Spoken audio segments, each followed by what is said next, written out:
Bismillahirrahmanirrahim. Assalamualaikum warahmatullahi wabarakatuh.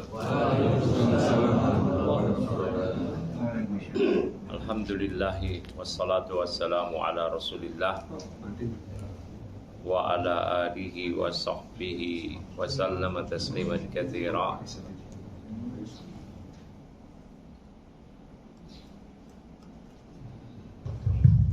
Wa asyhadu an la ilaha illallah wahdahu la syarika lah wa asyhadu anna Muhammadan abduhu wa rasuluhu ba'd.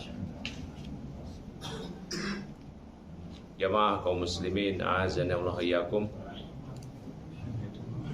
Alhamdulillah, pada kesempatan pagi ini kita masih diperjumpakan dalam majelis ilmu. Suara saya masih kedengaran, bisa pesan? Oke, pakai ini aja kan.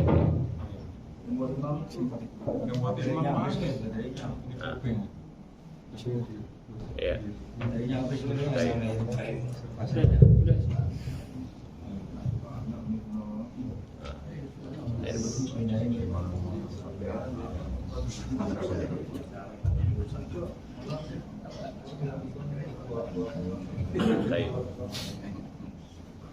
Kita lanjutkan lagi dari kajian kita yang masih di Al-Arba'in An-Nawawiyah, tepatnya masih di hadis kedua. Pada pertemuan terakhir di bulan Ramadan kita sudah membahas tentang makna dari rukun Islam, yaitu Islam bersyahadat la ilaha illallah Muhammad Rasulullah, salat, zakat, puasa, haji. Maka yang berikutnya Jibril bertanya kepada Nabi, Pak akhbirni anil iman, kabarkanlah kepadaku tentang iman. Apa itu iman? Maka kata Nabi SAW, antum minabillah, yaitu anda beriman pada Allah, wa malaikatihi wa kutubihi wa rusuli wa yawmil akhir.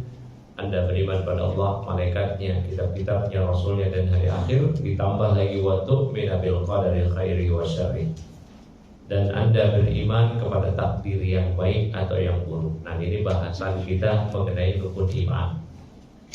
Tentu saya akan di sini menjelaskan secara ringkas, insyaallah. Ya, iman, yang namanya iman itu terdiri dari 4 aspek iman kepada Allah. Yang pertama, mengimani wujud Allah. Ya, mengimani wujud Allah Subhanahu wa taala. Yang kedua, mengimani uluhiyah Allah. Apa maksudnya mengimani uluhiyah Allah? Kita imani bahwa Allah semata yang berhak diibadahi, dan kita imani tidak ada yang berhak diberikan ibadah kepada selain Allah tersebut, siapapun dia. Tidak boleh diberikan ibadah dalam bentuk apapun, kapanpun, dimanapun, dalam bentuk ibadah apapun. Hanya Allah yang berhak diibadahi. Ini iman pada Allah, mengimani wujud Allah. Yang kedua, mengimani uluhiyah atau ibadah. Barakallahu fiik. Maka seorang yang dia beribadah kepada Allah tapi juga beribadah kepada selain Allah, maka cacat iman dia kepada Allah. Otomatis tidak sah keimanan dia. Iman kepada Allah, iman pada wujud Allah. Harus diyakini Allah memiliki wujud. Ya, memiliki wujud. Ya, namun wujud Allah tidak ada yang mengetahui kecuali Allah. Kita imani aja Allah berwujud. Ya, kemudian kita imani uluhiyah Allah. Ini penting ini. Dan karena uluhiyah, karena ibadah inilah Allah menciptakan kita. Wa ma khalaqtul jinna wal insa illa liya'budun. Tidaklah aku ciptakan jin dan manusia melainkan agar mereka mesti beribadah kepadaku. Dan karena uluhiyah inilah disebut seorang hamba baru bisa menunaikan hak Allah. Kata Nabi SAW, haqqullah 'alal ibad ayyabuduhu wa la yusyriku bihi syai'a. Hak Allah yang wajib dipenuhi oleh hamba, si hamba beribadah kepada Allah dan tidak memberikan ibadah atau tidak menyekutukannya dengan sesuatu apapun. Kalau seorang beribadah pada Allah, namun di lain waktu dia juga beribadah pada selain Allah, maka tidak teranggap keislaman dia, keimanan dia kepada Allah. Orang yang memberikan ibadah kepada selain Allah, walaupun dia banyak di lain waktu memberikan ibadah kepada Allah, amalan-amalan dia yang selama ini dia berikan kepada Allah dalam bentuk ibadah akan terhapus. Lain asyrakta la yabatanna amaluk wa la takunanna minal khasirin. Seandainya engkau menyekutukan Allah berbuat syirik, maka akan terhapus seluruh amalanmu dan engkau akan menjadi orang yang merugi. Orang yang berbuat syirik, yaitu yang beribadah pada Allah tapi juga memberikan ibadah kepada selain Allah, kalau dia mati belum bertobat, Allah jamin Allah tidak akan ampuni dosanya. Innallaha la yaghfiru ayyushraka bihi wa yaghfiru ma duna dzalika liman yasha. Allah tidak akan mengampuni dosa syirik. Orang yang berbuat syirik, yang beribadah pada Allah tapi juga beribadah pada selain Allah, di akhirat Allah jamin dia masuk neraka. Allah jamin gak bisa masuk surga.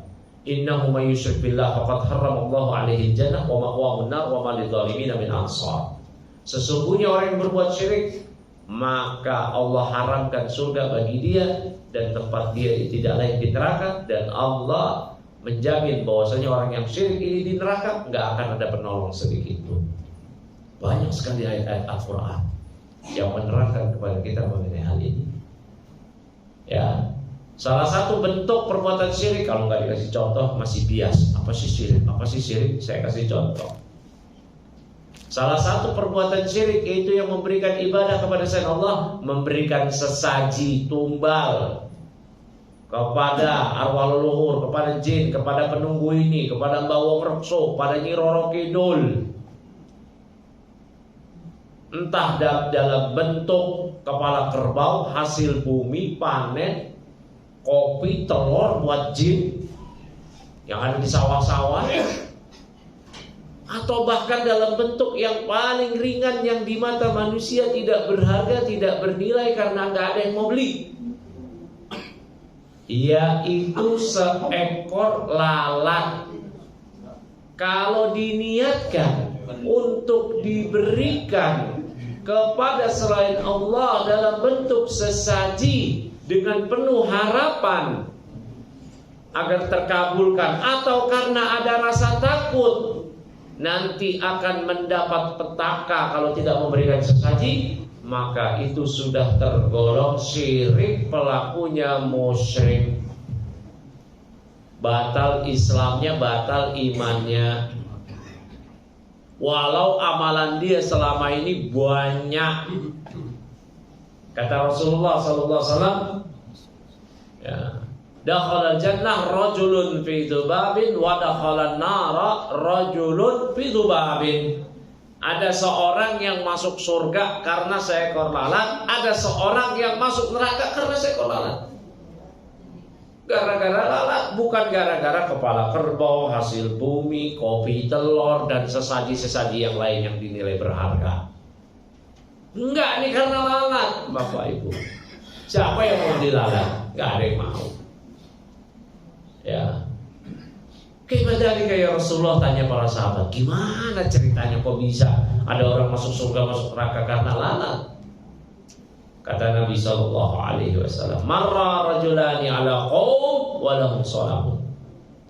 Ada dua pria musafir yang melewati suatu kaum, suatu kampung, yang kampung ini, kaum ini memiliki berhala, yang mereka memiliki persyaratan siapa saja yang melewati kampungnya dari pendatang, dari musafir, maka si pendatang, si musafir yang lewat kampungnya tersebut harus memberikan sesaji kepada berhalanya. Kalau nggak mau dibunuh, kalau berikan sesaji diberi lewat, dikasih lewat.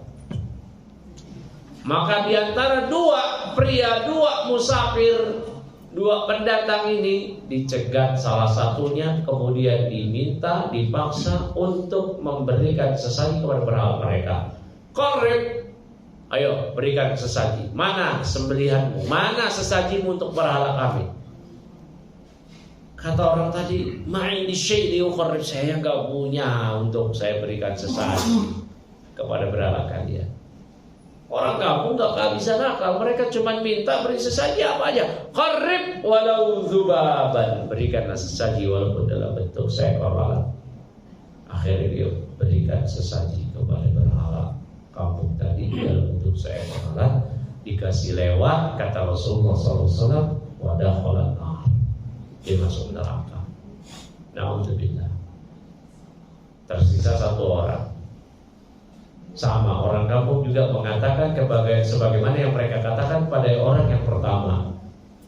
Ayo berikan sesaji. Orang ini juga menjawab sebagaimana yang orang yang pertama. Nah, saya nggak punya apa-apa. Kata orang kampung, qarrib walau dzubaban. Ayo berikan sesaji kepada berhala kamu walaupun cuma seekor lalat.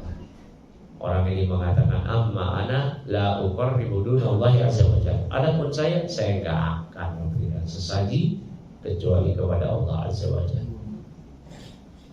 Waduh, dibaunukum. Akhirnya orang ini dipenggal lehernya, wadakhala jannah, dan dia masuk surga.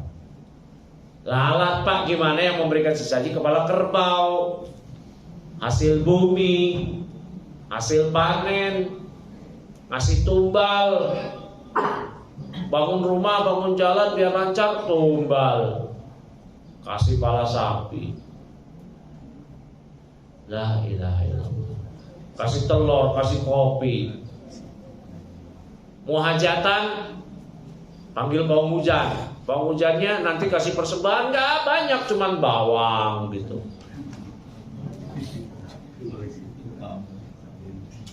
Gimana ini? Imannya gimana? Rontok. Dapat masalah dikit datang ke dukun. Kata dukunnya, potong ayam, turutin. Kata dukunnya, jangan sholat Jumat sekalian. Gimana imannya ini? Kata Rasulullah SAW, man atakahinan awarraban fasadaqa bima yaqul faqad kafara bima unzila ala Muhammad. Siapa yang datang ke dukun, peramal, paranormal, dukun sekarang namanya cakep pak, bukan dukun, orang pinter. Kenapa? Karena yang datang bodoh. Bahkan ada nama canggih lagi dukun, ahli metafisika. Apa itu? Udah dukun, kahin. Siapa yang datang ke dukun, peramal, kemudian setelah dia datang membenarkan apa yang dikatakan si dukun peramal tadi, maka sungguh dia telah kufur terhadap Quran dan Sunnah yang diturunkan pada Nabi SAW. Bahkan terkadang peramal ini saat ini tidak kita yang datangi bapak-bapak, tapi dia yang hadir di handphone kita, di majalah-majalah. Nih ramalan zodiak bulan ini, yang bintangnya ini, nasibnya, rezekinya, asmaranya, kesehatannya, begini begitu. Dipercayai, waduh, saya bintang saya Aries, Virgo, Cancer, bulan ini rezeki seret, penyakit kambuh, asmara ditolak lagi, waduh sedih dia, percaya dia. Gimana ini? Nah inilah gambaran realita keimanan masyarakat kita. Dan gimana kita mau menang bapak-bapak? Belum lagi kita bicara nih, kalau ini baru tauhid nih, baru tauhid, baru asas. Belum lagi amalan. Gimana kalau subuh, sholat subuh? Mayoritas kaum muslimin subuhnya kesiangan. Gimana? Orang yang sholat subuhnya kesiangan itu dikencingin setan telinganya. Nabi diceritakan ada orang yang dia sholat malam kemudian ya tidur sampai pagi, subuh kesiangan. Kata Nabi, dzaka rajulun, itu orang yang bala alaihi syaitan, yang dikencingi setan. Kalau ada di suatu tempat, suatu masjid, ya, ada di masjid tersebut ada 2 RT, ada 3 RT, berapa kakaknya? sekian ratus, sekian puluh. Berapa pria dewasa yang sudah balik? Sekian puluh, sekian ratus. Udah penuh itu masjid tiap subuh kayak Jumatan. Subuhnya DDL, dia lagi. Ya. Gimana Islam mau menang? Tuh baru sholat subuh, belum yang lain-lain. Ya. Gimana ini Pak? Maka sekarang kita mesti perbaiki diri kita ini dengan keimanan kita kepada Allah. Kita muhasabah. Ya. Tauhid lihat berantakan. Ya. Bahkan sekarang kita ini Allah musta'an. Dia masyarakat kita itu kayak nggak lepas dari kelenik-kelenikan gitu. Nah, ini yang menjadi PR bersama. Ya, yang bukan hanya tugas itu kan tugasnya para ustadz. Loh, nggak bisa Pak. Siapa aja yang lihat? Kita kata Nabi, man ra'a minkum munkaran falyughayyirhu bi yadihi, wa illam yastati' fa bi lisanihi, wa illam yastati' fa bi qalbihi, wa dzalika adul iman. Siapa yang lihat kemungkaran, cegah dengan tangannya. Kalau dia nggak mampu, dengan lisannya. Kalau nggak mampu juga, benci dalam hatinya. Dia menyingkir dari kemungkaran tersebut, dan itu selama-lamanya iman. Ya, kata Nabi SAW, idza ra'an nasu adh-dhalima falam ya'khudhu. Ya, apabila orang melihat kedzaliman, kejahatan, kemudian mereka enggak mencegah si zalim tadi, ausyakallahu ayyummahum fil iqab, maka dia khawatirkan Allah akan menimpakan hukuman kepada mereka secara merata. Maka ini menjadi PR bersama. PR Ustaz, PR kaum muslimin, PR DKM, PR kaum muslimin, semua harus diedukasi. Ya. Sekarang kaum muslimin, kapan mereka mau mendengarkan kajian agama? Ada kajian di masjid, nggak hadir. Di internet malah nonton yang lain. Sebenarnya ada peluang yang besar, yaitu momen-momen sholat Jumat di mana mereka hadir. Mereka mendengar, mau mereka ngantuk, mau mereka apa, harus momen-momen sholat Jumat dimanfaatkan oleh DKM untuk menyampaikan perihal-perihal yang fundamental seperti ini. Keimanan kepada Allah, mengenai sholat, ya. Dan harus disampaikan dengan lugas, tegas. Makanya saya sangat menyayangkan kalau khutbah Jumat khotibnya malah seperti meninak bobokkan jamaah. Innal hamdalillah nahmaduhu wa nasta'inuhu wa nastaghfiruh. Jamaahnya itu lagi di tengah-tengah aktivitas. Jam 1:30, jam 12 tuh lagi capek-capek itu di masjidnya AC lagi. Wa natubu ilaih. Udah nggak dengar apa-apa isi khutbahnya. Tiba-tiba iqamah, berdiri dia, kakinya keram. Ulama-ulama, bangun ditepok-tepok maksudnya. Iqamah Pak, iqamah.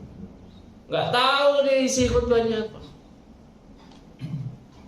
Ya, sangat disayangkan. Harus diedukasi kaum muslimin yang seperti ini. Kapan momen-momen mereka bisa mendapatkan edukasi seperti ini? Di khutbah Jumat sampaikan, khutbah ini sampaikan. Gak usahlah bahas-bahas politik pilpres di khutbah, itu udah belakangan aja. Ya. Semua orang belum tentu sama pilihannya. Udah bahas yang fundamental, yaitu apa? Akidah. Haramnya datang ke dukun, datang ke tukang-tukang itu tuh, pawang-pawang hujan. Sampaikan kayak begitu, memberikan sesaji-sesaji, hukuman bagi yang nggak sholat. Sampaikan ini hal-hal yang fundamental. Beresiko, ya sudah dakwah pasti beresiko. Kalau nggak ada resiko ya nggak usah dakwah, kan dakwah aja ada resiko. Ya. Kalau kita sampaikan kesyirikan nanti tersinggung. Yang tersinggung yang musyriknya, tak apa. Nabi juga dulu menyampaikan dakwah tersinggung semua musyrikin Quraisy, semuanya tersinggung. Ya, tapi memang begitu. Ya, barakallahu fikum. Ini iman pada Allah. Ya, iman pada Allah ini yang pertama wujud Allah, uluhiyah Allah. Ya, jadi ya uluhiyah Allah, ibadah itu baru tadi aspek ibadah dalam bentuk sembelihan. Mantap ahli qaidilah faqat asyrak. Siapa yang menyembelih untuk selain Allah dia telah berbuat syirik. Kita mengatakan dalam tawajjuh dalam doa istiftah kita, inna sholati wa nusuki wa mahyaya wa mamati lillahi rabbil alamin. Sesungguhnya salatku sembelihanku hanya untuk Allah Rabbul Alamin. Belum lagi kita bicara aspek-aspek ibadah yang lain, semisal doa dan yang lainnya. Kalau diberikan kepada selain Allah, maka menjadi musyrik. Ya. Yang ketiga, iman kepada rububiyah Allah. Apa itu iman pada rububiyah Allah? Simpelnya kita meyakini, mengimani bahwa Allah semata yang menghidupkan, mematikan, memberikan rezeki, mengatur alam semesta. Ini kita imani. Yang menyembuhkan, kita imani Allah semata. Jangan sampai kita kalah level dari musyrikin Quraisy yang telah mengimani hal ini. Abu Jahal, Abu Lahab, CS dari kalangan musyrikin Quraisy, mereka mengimani hal ini. Allah banyak berfirman di Al-Quran, lain asplain walain sa'altahum man khalaqahum la yaqulun Allah. Kalau engkau wahai Nabi tanya kepada mereka musyrikin Quraisy, siapa yang menciptakan mereka? Mereka akan jawab Allah. Ya, walain sa'altahum man razaqahum, walain sa'altahum man yarzuquhum. Kalau engkau tanya wahai Nabi pada mereka, siapa sih yang memberikan rezeki kepada mereka? Mereka akan jawab Allah. Ya. Musyrikin Quraisy tidak pernah meyakini berhala-berhala yang mereka ibadahi di samping ibadah mereka kepada Allah sebagai pencipta, pemberi rezeki, yang memberi kehidupan, yang mengatur alam semesta, yang menghidupkan, mematikan. Tidak ada keyakinan itu. Keyakinan mereka terhadap berhala-berhala hanya sebagai wasilah penghubung antara diri mereka dengan Allah. Allah berfirman di surah Az-Zumar, "Walladzina takhadhu min dunihi awliya'a ma na'buduhum illa liqarribuna ila Allahi zulfa." Dan orang-orang musyrikin yang menjadikan wali-wali sebagai tandingan selain Allah yang mereka ibadahi. Apa kata mereka? "Ma na'buduhum illa liya'buduna illa liqarribuna ila Allahi zulfa." Kita enggak beribadah kok kepada kuburan, kepada patung yang merupakan gambaran orang-orang soleh ini. Kita enggak beribadah pada mereka kok. Melainkan agar patung-patung ini yang merupakan gambaran dari sosok orang soleh yang telah wafat, itu akan mendekatkan diri kami kepada Allah sedekat-dekatnya. Allah juga berfirman di surah Yunus, wa ya'buduna min dunillah ma la yadurruhum wa la yanfa'uhum wa yaqulun haula'i syufa'auna indallah. Mereka beribadah pada selain Allah, sesuatu yang enggak bisa memberi manfaat, mudarat kepada mereka sedikit pun. Mereka berargumentasi haulai syufa'auna indallah. Mereka lah, yaitu berhala-berhala yang diibadahi sebagai gambaran sosok-sosok orang soleh yang telah wafat, adalah juru pembela kami di sisi Allah. Tujuan mereka cuma itu. Nggak pernah meyakini berhala ini yang mencipta. Nggak ada. Maka kalau ada orang Islam meyakini pantai selatan penguasanya bukan Allah, tapi di Roro Kidul, nah, ya. Gimana ini? Yang mencipta, memberi rezeki, menguasai alam semesta, mengatur alam semesta Allah. Kalau ada bencana masa bilang alam telah murka? Apa alam makhluk, Pak? Bapak Ibu, alam itu makhluk. Gak ada ya alam murka-murka. Alam itu gunung, laut. Dia gak ada kuasa sedikit pun. Saya mau memberikan suami. Saya mau meletus. Saya mau gempa. Gak ada, mereka makhluk. Allah yang perintahkan. Gimana kita bisa bilang alam murka? Nah, berarti rububiyah Allah. Seakan-akan bencana ini keinginan si makhluk-makhluk tadi, kayak si samudra, kayak si laut, kayak si gunung, kayak si langit. Ya, mereka makhluk, Pak. Ya, mereka makhluk. Bahkan di Al-Quran Allah ajarkan mereka itu nggak berani, Pak, untuk ngemban ibadah. Kita manusia yang berani. Allah berfirman di akhirat surah Al-Ahzab, Inna aradna al-amanata ala samawati wal ard wal jibal fa abaina ayyahmilnaha wa ashfaqna minha wa hamalaha al-insan innahu kana zaluman jahula. Sesungguhnya kami dahulu telah menawarkan agama ini untuk dibawa, dipikul, diamalkan oleh langit, bumi, gunung. Fa'abaina ayyahmilnaha. Namun mereka, makhluk-makhluk Allah yang besar tadi, merasa enggan, enggak mau. Wa asfaqna minha, merasa berat.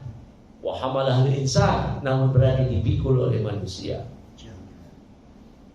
Allah sifati manusia, innahu kana zaluman jahula. Namun manusia sangat bodoh, sangat zalim. Ini makhluk-makhluk ini nggak berani, mereka nggak bisa apa-apa, meletus dengan sendirinya, enak aja. Emang gunung itu punya kekuasaan apa? Dia makhluk Allah. Namun ketika ada bencana, gunung meletus, apa segala macam, manusia nggak lari kepada Allah. Gunung meletus, oh ini berarti sajiannya kurang. Langit gak menurunkan hujan, oh sajiannya kurang. Ada gempa, oh sajiannya kurang. Giliran panen, oh bersyukur. Ikan banyak di lautan, bersyukur. Bersyukurnya kepada Allah, bukan pada jin, pada Nyi Roro Kidul. Oh kasih sesajen lagi. Ini lebih parah daripada musyrikin Quraisy. Musyrikin Quraisy, Bapak, Al-Quran mengajarkan kepada kita, mereka berbuat syirik kepada Allah di kala lapang. Di kala genting, mereka tidak berbuat syirik, memurnikan ibadah mereka hanya pada Allah. Banyak ayat di Al-Quran mengenai hal ini. Ya. Allah berfirman di antaranya, banyak ayat di surah Al-Ankabut dan yang lainnya. Ya, apabila mereka ada di fulk, ya, ada di lautan, di ombang-ambing oleh lautan, di atas bahtera, dan Allah mukhlishina lahuddin, mereka memurnikan ibadah mereka, doa mereka, permintaan pertolongan mereka hanya kepada Allah. Fa idza najahum ida ilal bar idahum yusyrikun. Namun tatkala kami selamatkan mereka telah ke daratan, selamat dari ombang-ambing di lautan, mereka berbuat syirik lagi. Tapi kalau kita genting lapang syirik, gempa syirik, nggak gempa syirik, gagal panen syirik, setelah panen syirik, gitu aja terus. Gimana ini? Bahkan yang dukun-dukun masuk TV, tukang hipnotis masuk TV. Dukun bahkan pakai sorban dipanggil ustaz, bisa nyembuhin dikit, wah. Nah. La ilaha illallah. Dukun masuk TV, Pak. Gimana itu ceritanya itu? Di zaman Nabi dukun itu dibunuh, Pak, dihukum mati. Sekarang dukun pakai peci, pakai sorban, orang cium tangan. Oh, dia bisa nyembuhin. Yang nyembuhin Allah. Ya, tapi dia bisa itu, iya, yang nyembuhin Allah, tapi melalui perantara dia. Pak, Allah memberikan kesembuhan lewat sebab. Sebabnya apa? Sebab syar'inya.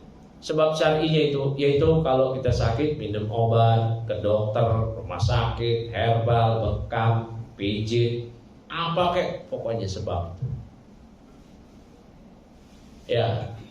Adapun biar sembuh, bayar mahar, ntar penyakit tumornya dipindahin ke kambing, dipindahin ke kucing, dipindahin ke ayam, itu Allah gak letakkan sebab kayak begitu. Ya, Allah gak letakkan sebab kayak begitu. Itu murni kerjaan jin yang Allah biarkan. Pasti ada mahal, pasti ada bentuk peribadatan pada selain Allah. Kayak kemarin tuh yang wanita Dayak, nyembuhin. Ya.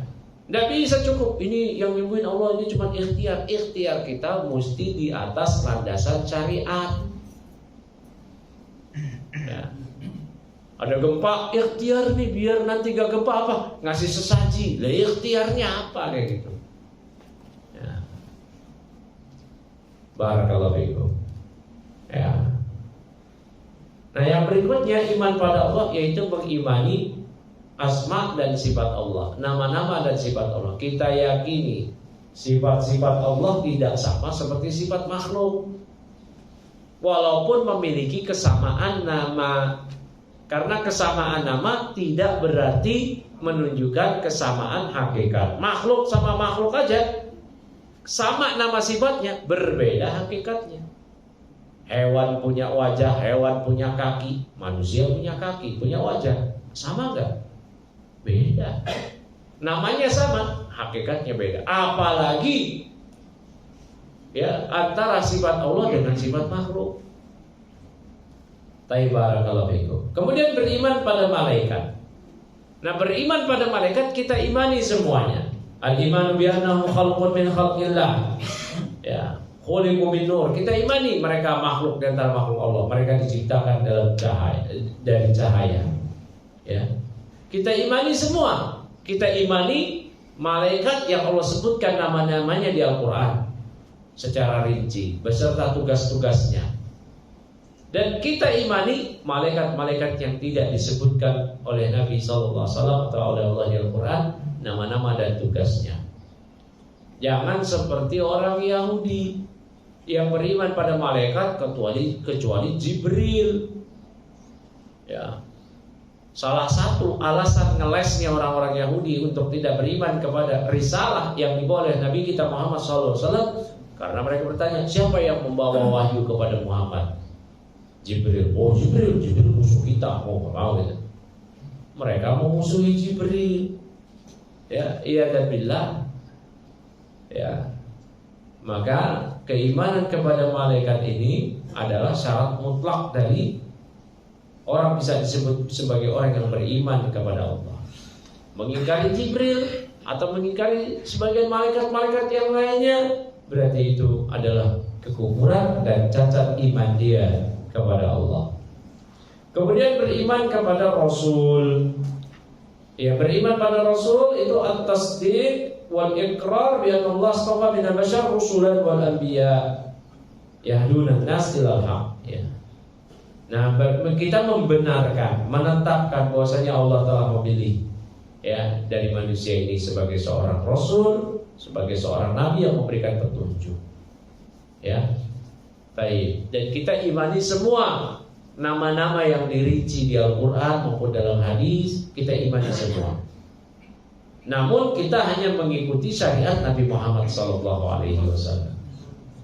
Tapi semua nabi kita imani, walaupun yang kita ikuti syariatnya Nabi kita Muhammad SAW. Jangan lagi-lagi seperti Yahudi Nasrani. Yahudi Nasrani mereka mengimani Ibrahim, mereka mengimani Yakub, mereka mengimani Ishak, Ismail, mereka mengimani Sulaiman, Daud, Isa, Musa, namun gak beriman pada Nabi Muhammad SAW. Ya, ini Nasrani. Kalau Yahudi beriman pada Musa, Harun dan nabi-nabi yang sebelum Musa, namun gak beriman kepada Nabi Isa dan Nabi Muhammad SAW.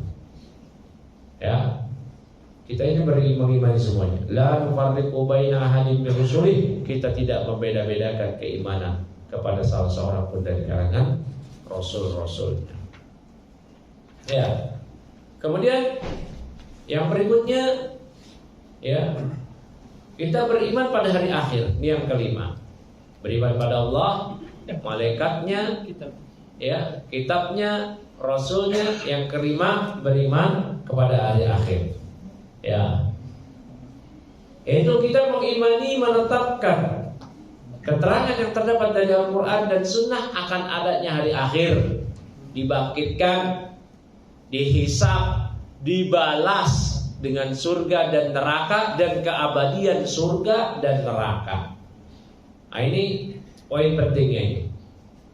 Ya, kata para ulama di antara Syekh Shalih Al-Utsaimin, seorang cukup dikatakan beriman dengan hari kiamat, dia imani bahwasanya nanti ada hari kiamat, seorang akan dibangkitkan, dihisab, ya, akan dibangkitkan, kemudian dihisab, dibalas atas keburukan dan kebaikan dengan surga atau neraka, dan kekalnya dia dan surga atau neraka selama-lamanya.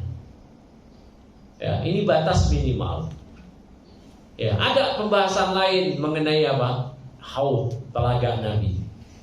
Nah, namun seorang yang dia tidak mengetahui ada hadis bahwasanya nanti di akhirat ada telaga Nabi, itu dia nggak tahu, itu tidak mengapa. Yang penting dia mengimani adanya hari kiamat, dibangkitkan, dihisab, dibalas dengan surga dan neraka, kekal surga dan neraka. Kecuali setelah dia diberitahu bahwasanya ada haud, telaga Nabi, maka dia harus mengimaninya. Para ulama bahkan menyatakan di antara beriman pada hari akhir adalah mengimani azab kubur. Karena azab kubur muqaddimahnya. Ya, mengimani ada azab atau nikmat kubur. Ya, bahwasanya manusia setelah dimasukkan ke kubur, orang-orang sudah pergi, atau malakan, dia akan didatangi dua malaikat yang bertanya, "Marabbuka wa madinuka wa man nabiyuka?" Bertanya tiga hal. Siapa Rabbmu, siapa agamamu, dan siapa nabimu. Enggak peduli siapa dia, pria wanita, bangsawan atau rakyat jelata, orang yang bertitel tinggi atau yang enggak berpendidikan, semua pertanyaannya sama. Mau cuma lulusan SD atau lulusan S3, pertanyaannya sama. Pertanyaannya sama. Oh, kalau gitu saya siapin jawabannya dari sekarang. Siapinnya itu gimana? Ngapalin. Enak, emangnya ujian sekolahan. Ya. Ya. Barakallahu fiikum. Maka persiapannya itu ialah dengan keimanan dan amalan dari konsekuensi tiga pertanyaan ini. Marabbuka, siapa Rabbmu? Maka kita mesti mengimani tadi wujud Allah, uluhiyah Allah, rububiyah Allah, asma sifat Allah. Wa madinuka, apa agamamu? Kita harus mengimani agama kita ini. Adapun orang yang berpendapat semua agama benar, nggak bisa jawab ini dia. Enak aja semua agama benar. Allah yang mengatakan, Pak, inna dina indallahi Islam. Agama di sisi Allah adalah Islam. Allah yang mengatakan masih di surah Ali Imran, Pak, wa may yabtaghi ghairal islami dinan fala yuqbal min wa huwa bil akhirati minal khasirin. Siapa yang mencari agama selain Islam, enggak diterima sama agamanya tersebut. Di akhirat dia menjadi orang yang merugi. Allah yang berfirman, Pak, di surah Al-Bayyinah, innal ladzina kafaru min ahlil kitab wal musyrikin fi nari jahannam khalidina fiha ulaika hum syarrul bariyah. Sesungguhnya orang-orang kafir dari kalangan ahli kitab, Yahudi, Nasrani dan musyrikin, mereka di neraka jahanam selama-lamanya. Mereka kekal di situ. Mereka seburuk-buruk makhluk dan banyak ayat yang lainnya. Maka orang yang memiliki pemahaman pluralisme, semua agama benar, nggak akan bisa jawab pertanyaan kubur, marabbuka, wa madinuka, dia nggak tahu agamanya apa. Dia akan mengatakan, la adri sami'tu an-nasa yaquluna syai'an faqultuhu. Saya nggak tahu. Saya cuma dengar orang-orang berkata tentang Allah apa, berkata tentang Islam apa, berkata tentang Nabi apa. Udah, saya ikut-ikutan aja. Ya. Harus kita imani. Sama pertanyaan yang berikutnya, waman nabiyuka, siapa nabimu? Di dunia mau bikin album kayak Cinta Rasul, mau bikin apa kayak I Love Rasul, tapi kalau amalan dia tidak ada yang menunjukkan kepada keimanan kepada Rasul, gak akan bisa jawab pertanyaan siapa nabimu. Ya, gak bisa jawab. Dia mesti mengikuti petunjuk Nabi SAW. Dia jadikan jalan hidup Nabi sebagai jalan hidup dia, Nabi sebagai tolak ukur dia. Nabi sebagai orang yang paling dia cintai. Kata Rasulullah SAW, la yu'minu ahadukum hatta akuna ahabba ilaihi. Ya, tidak beriman salah seorang di antara kalian hingga aku, kata Rasulullah, hingga aku menjadi sosok yang paling dia cintai. Min walidihi wa nasi ajmain, melebihi kecintaan dia kepada kedua orang tuanya sekalipun atau kepada seluruh manusia yang lain. Maka Nabi adalah makhluk yang paling kita cintai. Setelah cinta kita kepada Allah, maka cinta kita kepada Rasulullah sallallahu alaihi wasallam. Ya. Mentaati apa yang beliau perintahkan, menjauhi apa yang beliau larang, membenarkan apa yang beliau kabarkan, dan tidak beribadah pada Allah kecuali dengan apa yang beliau syariatkan. Ya. Barakallahu fikum. Nah, berikutnya beriman yang terakhir, beriman pada takdir. Ya. Beriman pada takdir yaitu al-iman bi anna Allah qaddara kullama huwa kainun ila yaumil qiyamah. Yaitu mengimani bahwa Allah telah mentakdirkan, menetapkan segala sesuatu di alam semesta ini sampai hari kiamat. Dan beriman pada takdir ada 4 tingkatan. Yang mau ngapalin silakan ngapalin. Ya. Ini 4 tingkatan. Pertama, tingkatan ilmu. Maksudnya apa? Kita imani bahwa Allah telah mengilmui, mengetahui segala yang telah terjadi, sedang terjadi, dan akan terjadi. Kita imani Allah mengetahui semua yang telah, sedang, dan akan terjadi. Yang pertama, ilmu. Bahkan Allah mengetahui yang tidak terjadi seandainya itu terjadi. Gimana maksudnya? Orang kafir, Pak, di akhirat mereka minta balik lagi ke dunia. Kata mereka apa? Rabbana absorna, ya. Rabbana absorna wa sami'na farji'na, ya. Na'malu salihan inna kunna muqinun, kata mereka. Di Al-Quran Allah ceritakan. Wahai Rabb kami sudah dengar jelas sekarang, sudah melihat sekarang, udah yakinlah kami, balikinlah lagi kami ke dunia. Kami udah beriman. Bisa nggak orang kafir nanti di akhirat dibalikin lagi ke dunia? Enggak. Ya. Kata Allah di Al-Quran di berbagai ayat. Ya. Seandainya mereka dikembalikan, la'adu bima'am. Ya, mela'adu, mereka akan mengulang lagi. Seandainya mereka dibalikin, mereka akan bikin lagi kekafiran lagi. Padahal tidak terjadi. Ya. Baik, ini yang pertama, mengimani ilmu Allah. Ya, mengimani ilmu Allah, bahwasanya Allah telah mengetahui segala yang telah terjadi, sedang terjadi, dan akan terjadi. Nah, yang kedua, mengimani kitabah, pencatatan takdir. Kita imani bahwasanya Allah telah mencatat semua yang telah, sedang, dan akan terjadi 50.000 tahun sebelum Allah ciptakan langit dan bumi. Ya. Kata Nabi SAW mengenai hal ini, Inna Allah katabal maqadir al-khalaiq qabla an yakhluqas samawati wal ardi 50 alf sanah.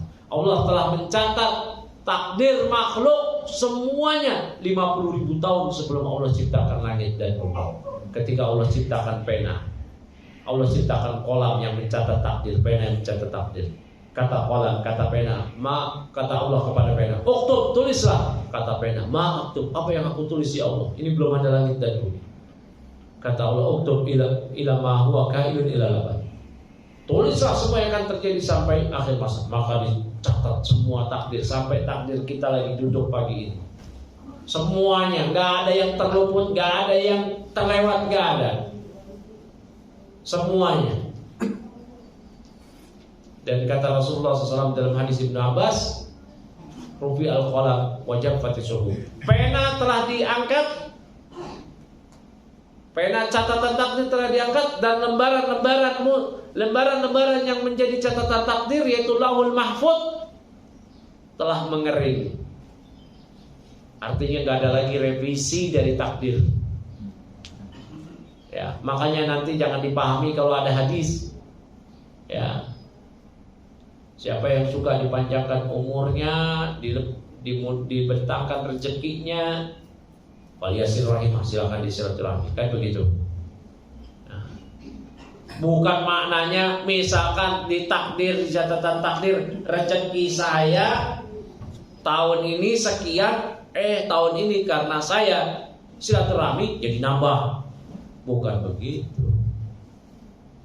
Ya, bertambah umurnya. Di takdir, di catatan takdir sudah ditetapkan oleh Allah 50.000 tahun. Umur saya misalkan cuma 60 tahun. Karena saya silaturahmi, nambah dia jadi 70. Bukan begitu. Ya. Doa dan amalan-amalan silaturahmi itu tidak merevisi catatan takdir. Tambah umurnya, tambah umur apa? Tambah umur dalam keberkahan, ketaatan. Ya. Paham sini Pak ya? Nggak ada namanya takdirnya udah 60 tahun umur, gara-gara doa, gara-gara silaturahmi, revisi. Dia silaturahmi nih jadi 70. Nggak ada kayak begitu. Nah. Ya. Nah, kita imani, Pak.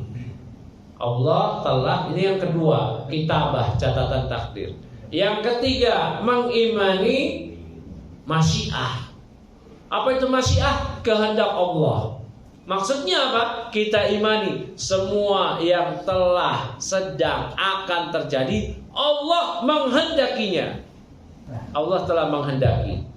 Tidak ada satupun kejadian di langit, di bumi, di alam semesta ini yang telah, sedang, dan akan terjadi melainkan pasti Allah telah menginginkannya. Nggak ada kejadian, ini Allah nggak menginginkan, kok terjadi ya? Nggak ada. Namun untuk paham masyiah ini, perhatikan bapak-bapak, bahwasanya Allah punya dua iradah. Bapak Ibu perhatikan, Allah punya dua iradah. Iradah itu apa? Kehendak. Iradah syariah dan iradah kauniyah. Apa itu iradah syariah? Kehendak Allah agar hamba taat.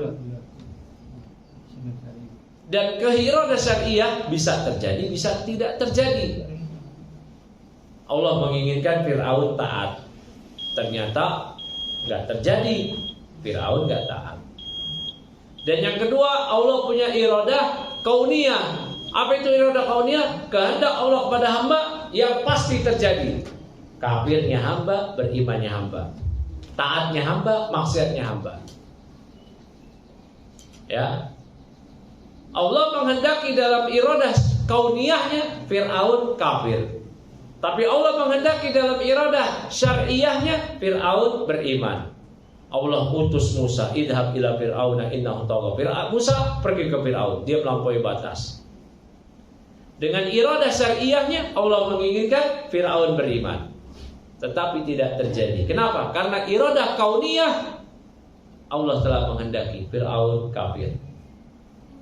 Kita nggak perlu mempertanyakan, karena tugas kita mengimani aja.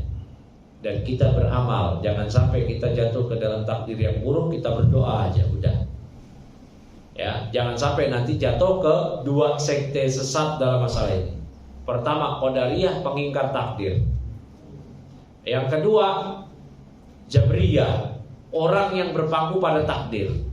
Udahlah, korupsi takdir, maksiat takdir. Ya, Allah betul Pak, Allah telah mentakdirkan kita. Tapi Allah memberikan kita ikhtiar, pilihan untuk melakukan ketaatan atau maksiat. Allah memberikan kita qudrah, kemampuan untuk taat, kemampuan untuk maksiat. Ya. Allah memberikan kepada kita iradah, kehendak, keinginan untuk taat atau keinginan untuk maksiat. Namun semuanya ini tidak akan lepas dari takdir Allah. Ya, tidak lepas dari takdir Allah. Jadi tugas kita dalam takdir kita cukup imani, udah kita beramal. Beramal aja. Sahabat dulu ketika diberitahu oleh Rasulullah SAW, kalian semuanya udah dicatat kaplingnya, tempat duduknya di surga atau di neraka. Dalam takdir, kata para sahabat, ya Rasul, afala nattakilu ila kitabatina. Kalau gitu kenapa kita enggak? Ya udahlah, ngapain beramal? Udah bersandar aja sama catatan takdir kita. Kata Nabi, la ya malu fa kullun muyassar lima khuliqah. Tetap beramal karena semua orang akan dimudahkan untuk kemana dia beramal. Kemudian Nabi membacakan ayat, fa amma man ata wa taqa wa sadaqa bil husna fanuyassiruhu lil yusra wa amman bakhila wastaghna wa kadzdzaba bil husna fanuyassiruhu lil usra. Siapa yang taat, bertakwa, ya, wa'ata, kemudian dia memberikan sedekah, beramal, wasaddaqa bil husna, dia membenarkan husna, membenarkan surga, membenarkan perkara akhirat, maka kami mudahkan dia ke jalan kemudahan.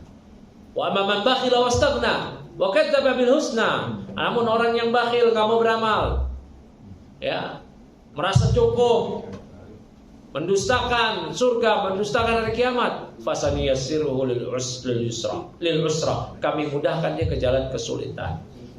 Dan tugas kita cuma beramal. Nah, yang terakhir 4 tahapan beriman pada takdir, mengimani al-khalq, penciptaan. Maksudnya apa? Kita imani semua yang telah, sedang dan akan terjadi Allah telah ciptakan. Ya. Allah berfirman, wallahu khalaqakum wa ma ta'malun. Allah yang menciptakan kalian dan apa yang kalian kerjakan. Perbuatan kita diciptakan oleh Allah. Kalau kaum Qadariyah mengatakan, oh enggak, perbuatan saya yang ciptakan. Ya. Bukan Allah. Nah, ini kata Rasulullah SAW, Al-Qadariyah majus hadhil ummah. Qadariyah itu majusinya umat ini. Loh, kenapa dikategorikan, diserupakan dengan majusi? Karena orang majusi, penyembah api, mereka berkeyakinan Tuhan ini ada 2. Tuhan pencipta ini ada 2. Yaitu pertama, dewa kegelapan, pencipta keburukan. Yang kedua, dewa cahaya, pencipta kebaikan. Makanya mereka nyembah dewa cahaya, yaitu api. Diserupakan kaum Qadariyah mengingkar takdir dengan majusi karena mereka menetapkan ada pencipta selain Allah, yaitu diri mereka sendiri. Ya, tadi simpelnya apa? Ringkasnya apa? Beriman pada takdir, ada 4 tahapan, mengimani ilmu. Yang kedua, kitabah, catatan takdir. Yang ketiga, masyiah, kehendak. Yang keempat, mengimani al-khalq, penciptaan. Ya, tadi mengimani ilmu, mengimani bahwa semua yang telah, sedang dan akan terjadi Allah telah ketahui. Yang kedua, kitabah, catatan. Kita imani semua yang telah, sedang akan terjadi telah Allah catat. Yang ketiga, masyiah, kita imani atau kehendak, semua yang telah, sedang akan terjadi Allah kehendaki. Yang keempat, al-khalq, penciptaan. Semua yang telah, sedang dan akan terjadi Allah ciptakan. Allah yang ciptakan itu. Baik, karena sudah bel tadi. Nah, sudah masuk waktu syuruk, saya cukupkan. Mungkin bagi bapak-bapak, ibu-ibu yang masih mau bertanya atau yang lainnya dipersilakan. Assalamualaikum warahmatullahi wabarakatuh. Waalaikumsalam. Tadi Ustaz mengatakan ada pemaksaan dalam sesaji yang nurut hidup, yang nggak nurut dipenggal. Bagaimana kalau seandainya kita nurut tapi hatinya mengingkarinya, Ustaz? Biar nggak dibunuh misalnya gitu. Terus yang kedua, Ustaz, kan sering kejadian, Ustaz, entah sholat tahajud, entah nonton bola, subuhnya kesiangan. Gimana solusinya, Ustaz?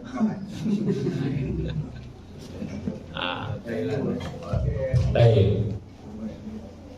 Nah, tadi yang saya sebutkan itu perkataan Nabi, ya. Ada orang yang dipaksa. Dia dipaksa tuh kan. Kalau dia kan itu tuh, kalau nggak mau dia memberikan sesaji, dia dibunuh. Syar'u man qablana, syariat orang-orang sebelum kita seperti itu. Tidak ada namanya rukhsah, keringanan, nggak ada. Syariat sebelum kita seperti itu. Ya, kalau nggak beri sesaji kita bunuh. Kalau memberikan baru kita lepas. Syariat sebelum kita seperti itu. Ini Nabi sebutkan tentang dua orang ini, orang-orang dari kalangan Bani Israel dulu. Adapun dalam syariat Nabi Muhammad SAW ada kisah Ammar bin Yasir yang disiksa oleh Abu Jahal dan musyrikin. Bapaknya, ibunya, bapaknya Yasir dan ibunya Sumayyah di depan mata Ammar bin Yasir, di depan mata dia sendiri, bapak dan ibunya disiksa sampai mati karena beriman pada Nabi SAW, beriman pada Islam. Dan Ammar bin Yasir disuruh kafir dengan mencaci Rasulullah. Dia nggak mau. Kalau nggak mau, dia akan mengikuti nasib bapak ibunya, dibunuh. Akhirnya dia mencaci Rasulullah, dilepas. Kemudian datang Rasulullah SAW, diceritakan Ammar menangis, minta maaf. Ini masih di Mekah waktu itu, masih lemah. Maka kata Nabi, kalau mereka datang lagi, lakukan lagi aja. Nah, ada ayat mengenai hal ini di Al-Quran. Illa man ittarra qalbuhu mutmainnun bil iman. Kecuali orang yang dipaksa dan hati dia tetap tenang dalam keimanan. Hatinya mengingkari. Nah, mengenai fikih dipaksa ini dijelaskan oleh para fuqaha. Di kitab Al-Mawsu'ah Fiqhiyah Kuwaitiyah itu disebutkan, Mawsu'ah Fiqhiyah Kuwaitiyah disebutkan kapan seorang boleh melakukan hal yang dilarang ketika dipaksa. Yang pertama, ketika ancaman tersebut menyebabkan kematian dia atau menyebabkan cacat permanen anggota tubuh dia, baru dia diperkenankan tadi melakukan, tapi hatinya tetap tenang dalam keimanan. Kamu murtad gak? Kalau enggak, saya bunuh, saya bedil. Ini betul mengancam nyawa dia. Ya, udah dia selamatin nyawa dia, dia pura-pura aja. Ya, ini uzur. Ya, adapun cuman, ayo kamu murtad gak? Kalau enggak, ini kamu saya keroyok. Keroyok gak membuat mati, Pak. Kalau enggak kamu saya pecah. Pecah gak membuat mati, Pak. Kalau enggak kamu nanti kita musuhin sekampung, enggak mati. Maka kalau dia ngikut, kufur dia. Ya, fikih, ada fikihnya mengenai ikrah dipaksa ini. Ya, Gak buat mati kalau cuma dipecat, kalau diturunin jabatan, kalau karena enggak. Ya, walau para ulama berbeda pendapat dipaksa itu apakah dalam ucapan atau perbuatan. Kan Ammar bin Yasir dipaksa mengucapkan, bukan dipaksa nyembah, bukan dipaksa memberikan sesaji. Nah, makanya para ulama di antara Syekhul Islam di kitab beliau Al-Istiqomah, beliau mengatakan udzur yang diperkenankan kalau dipaksa melakukan tadi kesyirikan tidak tergolong sebagai musyrik kafir kalau dalam ucapan aja, bukan perbuatan, bukan kasih sesaji, bukan sujud, bukan. Sebagai ulama mengatakan sama aja, ucapan atau perbuatan. Jadi bisa dipahami Pak ya, mengenai tadi ya, yang pertama tadi itu karena syariat sebelum kita. Kalau syariat kita tadi seperti itu. Ada yang lain? Ada lagi itu lagi. Oh iya ya. Salat subuh kesiangan karena apa? Karena bola. La haula wala quwwata. Karena nonton bola. Kalau dulu Pak, tadi kisah yang saya bawakan tadi itu yang kata Rasulullah SAW, karrajul bala alaihi syaitan. Ya ala udunai. Itu adalah orang yang setan kencingin kedua telinga dia. Itu orang yang sholat tahajud semalaman subuhnya kesiangan. Ada di masa Umar bin Khattab, namanya seorang pemuda namanya Sulaiman. Sulaiman ini masih muda ya, anak-anak ABG. Dia ke masjid terus. Kemudian pas itu kok nggak ada nih. Maka Umar datang ke rumahnya. Sulaiman ini pemuda belum nikah, ABG. Ketanya ke ibunya, "Aina Sulaiman? Mana Sulaiman?" Tidur. Kenapa dia nggak ke masjid? Sibuk tahajud. Kata Umar, wallahi sholat subuh di masjid itu lebih baik pada sholat tahajud semalam suntuk. Jadi kesiangannya orang dahulu itu karena sibuk tahajud, nonton bola. Tercela Pak, waktu habis, Pak, nonton bola itu manfaatnya apa? Kata Rasulullah SAW, min husnul Islam bil mar'i tarkuhu ma la ya'ni. Di antara baiknya Islam seorang meninggalin yang gak bermanfaat buat dia. Kalau memang masih mau tahu bola Pak, karena punya klub favorit, karena apa? Ya, karena ada tuh cuplikan yang 1 menit, 2 menit. Itu pun juga sebenarnya masih sia-sia. Hanya nonton 2 kali 45 menit, 90 menit plus komentator sebelum mulai sama istirahat, ada injury time, ada adu penalti 2 jam lebih. Subuh siangan. Ya Allah. Kalau habis subuh siangan kita mati itu gimana itu? Saya perlu dikodok apa enggak subuh siangan? Subuh, Pak, kalau subuh kesiangan, oh berarti saya udah nggak perlu sholat subuh lagi nih. Enggak Pak, wajib sholat subuh. Kodoan. Waktu sholat itu kan ada adaan, ada kodoan.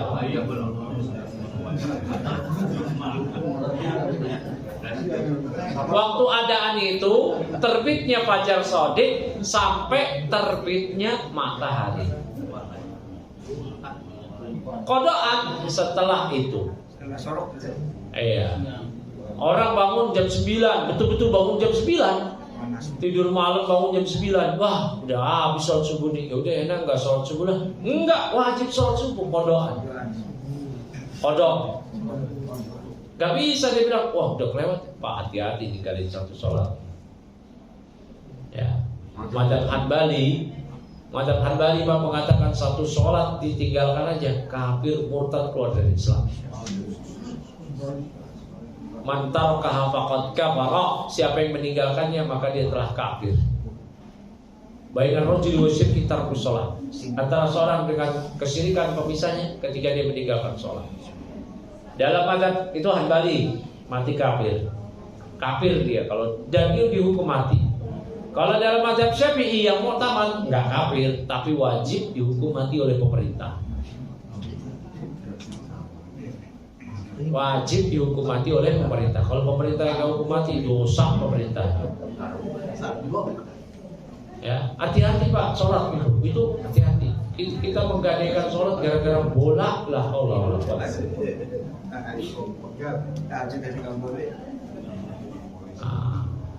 Itu bisa dipahami Pak ya? Ya. Afwan. Ini Ustaz, apa nih? Ini ada yang kepengen dagang nih. Tapi ada keyakinan ragu-ragu karena rata-rata pedagang itu diyakini pakai pegangan, dukun dan lain-lain. Sementara si orang ini sebenarnya sudah ada keyakinan tidak boleh seperti itu. Nah, rasa takut itu apa sudah masuk ke syirik. Kemudian yang kedua, ini lagi tren kan zaitun Ustaz.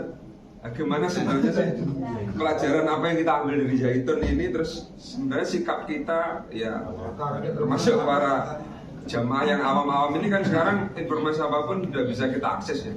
Kadang gemes, kadang ngeliat komentar dan lain-lain gitu kan. Nah ini mohon pencerahannya.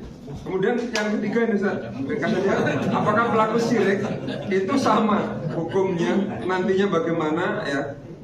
Karena ada yang melakukan syirik karena nggak ngerti sepertinya seperti itu ya, atau mungkin ke kubur-kubur dan lain-lain dengan berlebihan gitu kan dalam mensikapi terhadap kubur-kubur orang itu. Atau ada yang memang udah disampaikan tetapi ya memang nggak mau menerima. Sepertinya itu yang saya tangkap. Mohon penjelasannya. Makasih. Ya barakallahu. Zaitun dulu ya. Insyaallah.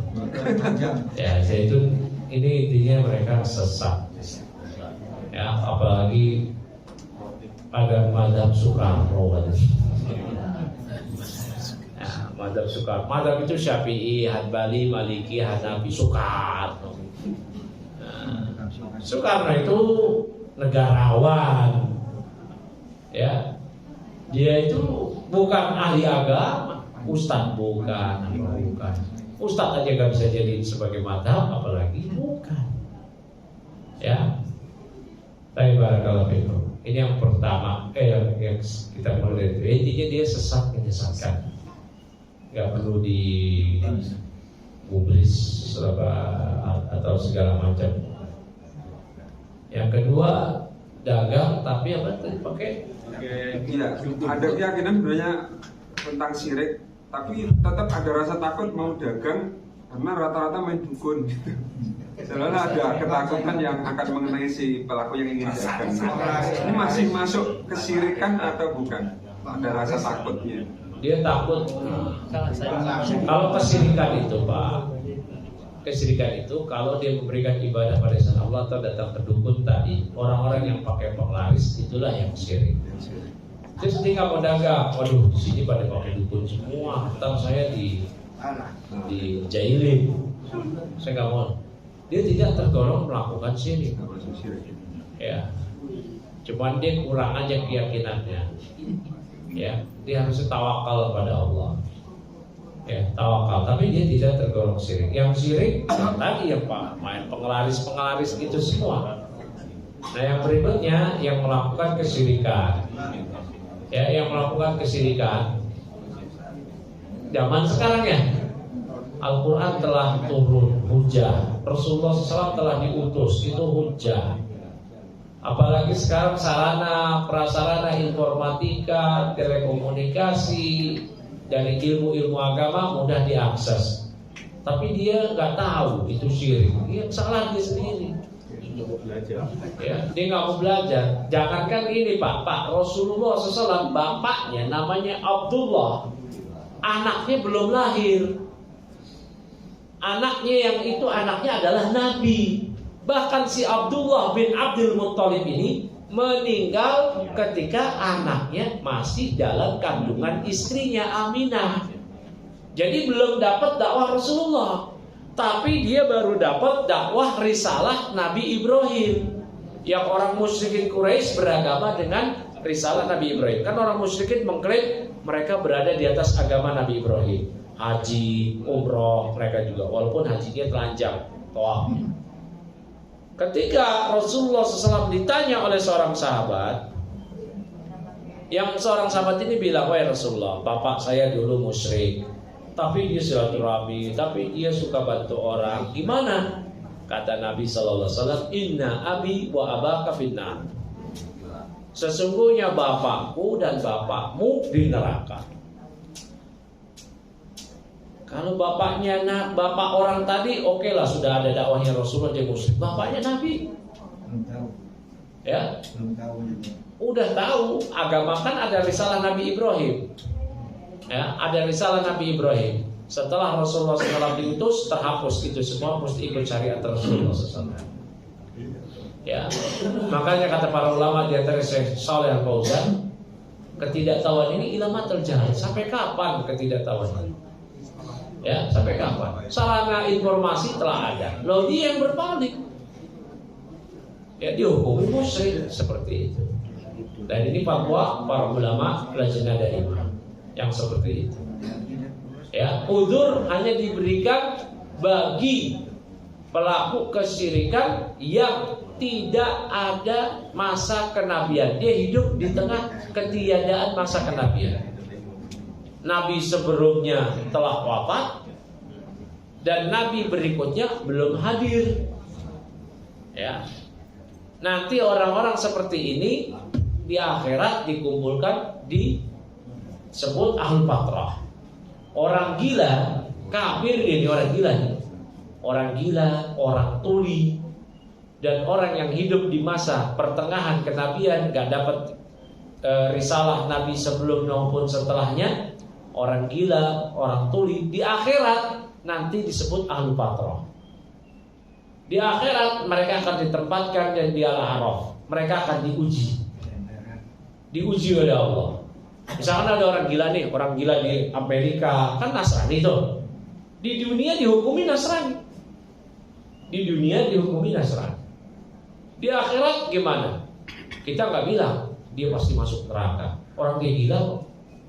Kan gila itu ghairu mukallaf, tidak dibebani syariat. Kan Nabi bilang, rufi'al qalam an salasa. Pena catatan amal diangkat dari 3 jenis manusia. Anisobi hatta yahtali, dari anak kecil sampai dia balik. Wa anin naim hatta yastayqidh, dari orang yang tidur sampai dia bangun. Artinya kalau orang tidur ngigok, dia bunuh orang secara dosa, dia gak dosa. Ya.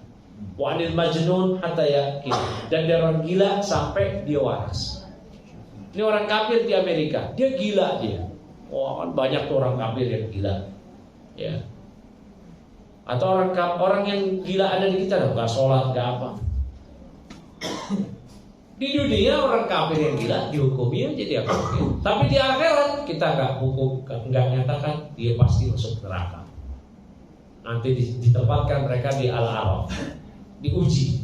Ujiannya apa? Kata Rasulullah SAW, mereka diuji oleh Allah langsung. Allah perintahkan mereka masuk neraka. Kalau mereka mau taat sama Allah, berarti Allah masukkan mereka ke surga.